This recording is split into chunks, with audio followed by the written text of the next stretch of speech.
Hello, everybody. Rob Brender with Jonathan Mayo of MLBpipeline.com. The Mets' top 20 list of prospects comes out early next week on MLB.com. Make sure you check that out. We're going to take a look at Brandon Nimmo today as he takes a live batting practice session. What are your thoughts on him overall as a player? Overall, I think there's a lot to be excited about. Had his ups and downs during his first full season. That's to be expected given where he's come from, and he's healthy now after having a hand injury a year ago. He's bigger and stronger, and I think it's exciting to see what he's going to take from his big league camp here and into what will be his second go-round in full season ball. All right, let's take a look at Brandon Nimmo against some live pitching. Okay, Rob Brender with Jonathan Mayo as Brandon Nimmo digs in to take live batting practice out on the outer field here at Tradition. Jonathan, talk a little bit about what you expect to see from Nimmo as his future progresses. Yeah, I think, in many ways he's kind of ahead of the curve coming. High school guys often take a long time to really get going, and he was a kid who didn't have a high school team, was from Wyoming, so hadn't played a lot of baseball, unlike kids from California. So the fact that he was in full season ball a year ago, even with the ups and downs that he had, I think he's right where he should be, maybe even a little bit ahead of where some people thought he might be. We just saw him rip the ball up the middle. He's facing a lefty right now, and Josh Edgen, who's of course been up in the big league level. So you'd figure that's a nice challenge for him as he goes through the spring training. This is really the learning ground for him, isn't it? No, absolutely. In big league camp, he's gleaning a lot of knowledge from the veteran outfielders that the Mets brought in this year, especially. Chris Young and Curtis Granderson have been very helpful just in terms of preparing, and you saw in that at-bat there. I mean, he really stayed on the ball nicely, and there are some holes in his swing that need to be closed up.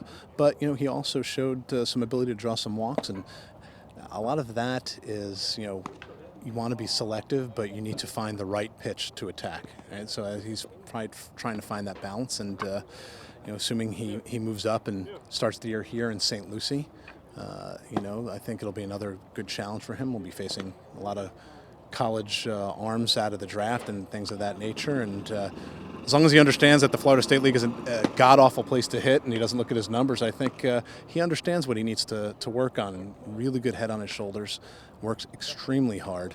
He's so much bigger and stronger than from what I remember when meeting him in high school.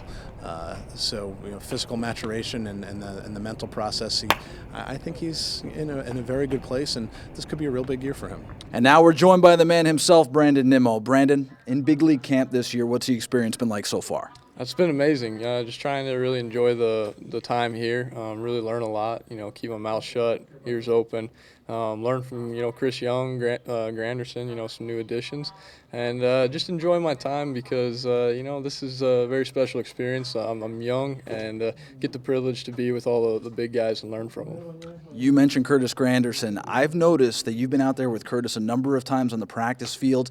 Kind of taking you under his wing a little bit, hasn't he? Yeah, he's been awesome with me. Any questions that I have whatsoever, he's very open about his game and the way he goes about the game. And so, he's been nothing but help to me. He's an awesome guy.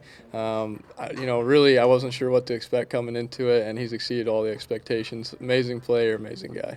Spent the majority of last year in the South Atlantic League with Savannah. More than likely, you'll move up. You might even wind up here in the Florida State League. That said, what is it specifically with your game you're trying to improve on right now? There's a few things that I'm trying to improve on. I need to improve on everything, because obviously I'm not in the major leagues yet, so I need to get better at every part of it, and even after I get to the major leagues, keep improving. But some power, work on that a little bit. I got stronger in the offseason. I got added a few pounds, so we'll see what the results are there. And then, usually catch the ball on the first three steps of your when you're out in the outfield. So I'm trying to work hard on those first three steps and making sure those are, consistent and precise.